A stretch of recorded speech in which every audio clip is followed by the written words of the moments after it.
How you guys doing? Good. Good. It's been quite a day. Yeah.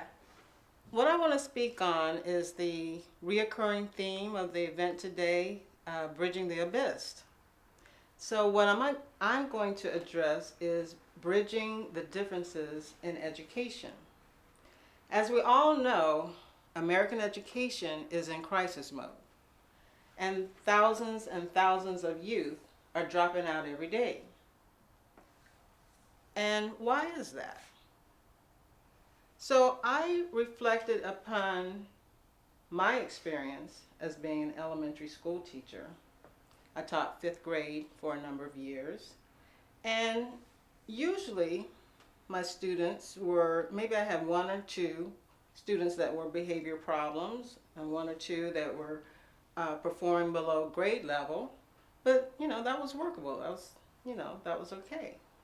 But as the years passed, I noticed that 75 to 80% of my students were either behavior problems, attendance problems, and performing below grade level. My first reaction was, what the what? What is going on? Why am I being dumped on? But after I really thought about it, what it came down to, if those students didn't have a teacher that was qualified to meet their needs, then they would probably just fall through the cracks. And so I embraced it. And at the end of the day, most of the students were thriving and performing on grade level, and that was very rewarding. The next experience I reflected on was when I was a counselor slash case manager for a group home. Our clients had mental illness issues, drug addiction issues, they were gang involved, and just about any other negative behavior you could think of, they were involved in it. And it was interesting how they came in like hard, mean mugging, no smiles, all tatted up. And it was like, you're not going to change me. I'm just doing this because it's better than being locked up in juvie. But as soon as I finish this program, I'm just going back to doing what I was doing before I came here. So they kept that persona. But fortunately for them, they had a staff that was trained and qualified to meet their special needs.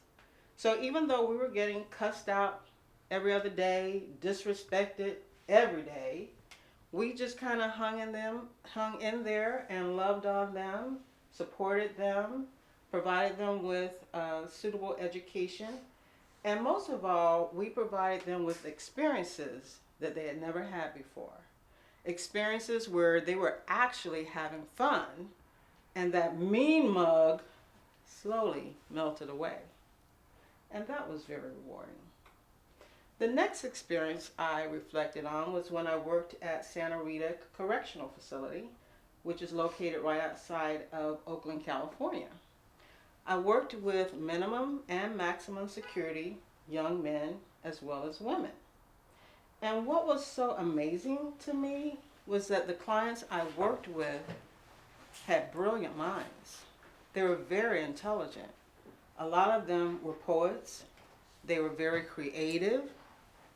And I just think they didn't have a teacher or a parent or a positive adult that was skilled or qualified to meet their special needs. So do you see a pattern here? We go from misbehaved youth to youth in the juvenile system, and those that don't get it right there end up in prison. And we call that the pipeline. But the good news is that there's a new model of education that integrates three core values: equity, full participation, and social connection. At the end of the day, every student deserves an elite education, one that is engaging, one that is knowledge seeking, and one that affords youth the ability to develop skills and knowledge in something that they're really passionate about. This is called connected learning.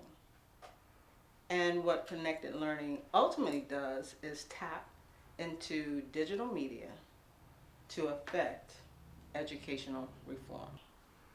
Digital media, that was what I really wanted to make a point about, was that even though we're failing in the educational crisis, that digital media is what's going to affect reform in education. Because I just look here, I see a cell phone, I see a tablet, another cell phone, another cell phone. So that's something that you all are already engaged in. You know how to navigate those systems like nobody else. You are a group that probably grew up with technology. So that's the good news. That's our Superman.